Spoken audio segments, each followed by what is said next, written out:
ये कहानी है एक ऐसे गांव की जो पूरे 200 सालों से वीरान पड़ा हुआ है। केवल भारत का ही नहीं बल्कि अगर इस गांव को पूरी दुनिया का सबसे डरावना, सबसे भूतिया, सबसे भयानक गांव कहे तो शायद गलत नहीं होगा। राजस्थान के जैसलमेर से 14 किलोमीटर की दूरी पर मौजूद है कुलधारा गांव, जो पिछले कुछ 200 सालों से एक वीरान खंडर बन चुका है। जरा सोचिए, आप किसी खंडर बंगले में रात में जाने से भी डरते हैं, तो कुलधारा तो पूरा का पूरा एक गाँव है जो कि वीरान पड़ा हुआ है। और कुलधारा गांव दुनिया की सबसे डरावनी जगह, सबसे हॉन्टेड प्लेसेस की लिस्ट में टॉप 3 में आता है। कुलधारा की कहानी बहुत ही पुरानी है। ऐसा माना जाता है कि इस गांव को सन 1300 में पालीवाल ब्राह्मण समाज ने सरस्वती नदी के किनारे बसाया था। यह गांव उस टाइम पर बहुत ही चहल पहल वाला था, इसमें बहुत सारी खुशहाली थी। लेकिन फिर ऐसा क्या हुआ जो अचानक से कुलधारा हजारों आत्माओं का घर बन गया। और आज ऐसी नौबत आ चुकी है कि बड़े से बड़े पैरानॉर्मल इन्वेस्टिगेटर कुलधारा में जाने से पहले 100 बार सोचते हैं। ऐसा माना जाता है कि कुलधारा को रातों रात पालीवाल ब्राह्मण ने खाली कर दिया था और इसे एक श्राप दिया था कि कोई भी इस गांव में टिक नहीं सकेगा। तो कहीं पर इस कहानी में बताते हैं कि पालीवाल ब्राह्मणों को यहाँ पर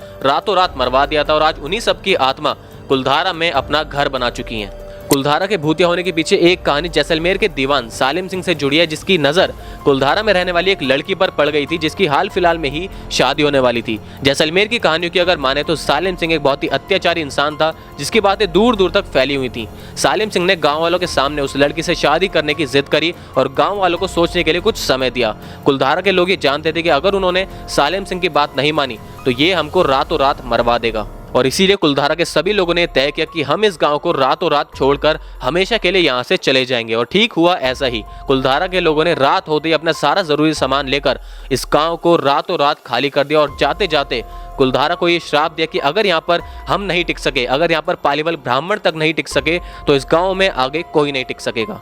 जैसलमेर में रहने वाले लोग अपने बड़ों से सुनी हुई बातें बताते हैं कि रात के सन्नाटे में कुलधारा के खंडरों में किसी की कदमों की आवाजें सुनाई देती हैं। यहाँ पर लोगों के चीखें सुनाई देती हैं और लोगों में ये मान्यता भी है कि रात के समय यहाँ पर कुलधारा के लोगों की जो आत्माएं हैं वो भटकती हैं। आज कुलधारा एक टूरिस्ट प्लेस है, लेकिन फिर भी अगर आप यहाँ पर दिन में भी जाओगे तो आपको बहुत ही अजीब सा एहसास होएगा। आपको लगेगा कि कोई आपके साथ चल रहा है, कोई आपके पीछे चल रहा है, किसी की आपको कदमों की आवाज़ सुनाई देगी। कुलधारा के जो खंडर हैं, इनकी अगर दीवारों पर आप ध्यान से देखोगे तो आपको इस गाँव के पीछे की उदासी महसूस होगी।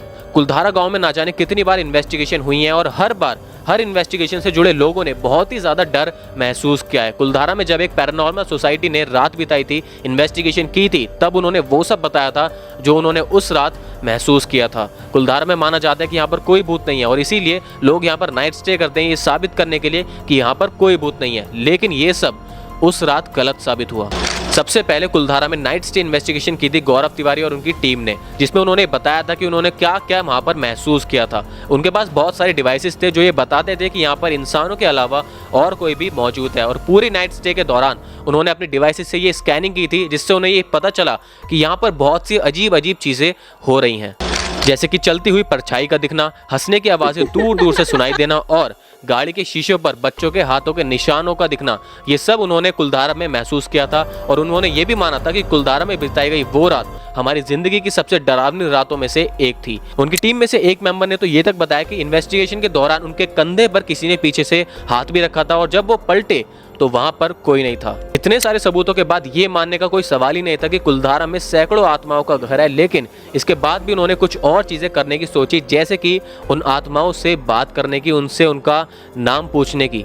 इस टीम ने कुलधारा में मौजूद उन आत्माओं से बात करने की कोशिश भी करी अपने एक डिवाइस से, जिसका नाम था घोस्ट बॉक्स, जो कि आत्माओं से सवाल पूछने के लिए इस्तेमाल किया जाता था। जब उन्होंने आत्माओं से सवाल किए तो न केवल उन्हें जवाब मिले बल्कि उन्होंने अपना नाम भी बताया। इसके बाद उन्होंने और अपने डिवाइसेस का इस्तेमाल किया, जिससे उन्हें यह पता चल सकता है कि एंटिटीज आपके सामने ही हैं। उन्होंने अपने एक डिवाइस की मदद से एंटिटीज से कहा कि आप यहाँ का टेम्परेचर बढ़ाकर दिखाइए और ठीक ऐसा ही हुआ। उस डिवाइस के अंदर जो टेम्परेचर 31 डिग्री शो हो रहा था वो अचानक से 41 डिग्री तक चला गया। जब उन्होंने उस डिवाइस को वापस से अपनी जगह से हटाया तो टेम्परेचर वापस से 41 से 31 डिग्री आ गया, जिससे ये पता चलता है कि एंटिटी ने आपकी बात मानी और आपसे बात करने की कोशिश करी। सबसे बड़ा झटका उस टीम को केवल 2 इंसिडेंट से लगा था, जब उन्होंने एक अपनी लेजर मशीन से एक एंटिटी को, एक आत्मा को अपने सामने से गुजरते हुए देखा था, और दूसरा झटका तब लगा था जब उन्होंने अपनी गाड़ी के शीशों पर बहुत सारे बच्चों के हाथों के निशान को प्रिंट हुआ देखा। और ये सभी बातें एकदम सच हैं, आप चाहो तो खुद जाकर रिसर्च कर सकते हो, क्योंकि कुलधारा गांव में वो श्राप आज तक कायम है, जिसकी वजह से कोई भी वहां पर एक रात भी नहीं बिता पाया। और क्योंकि कुलधारा गांव पूरी दुनिया का सबसे डरावना और सबसे भूतिया गांव अभी तक है।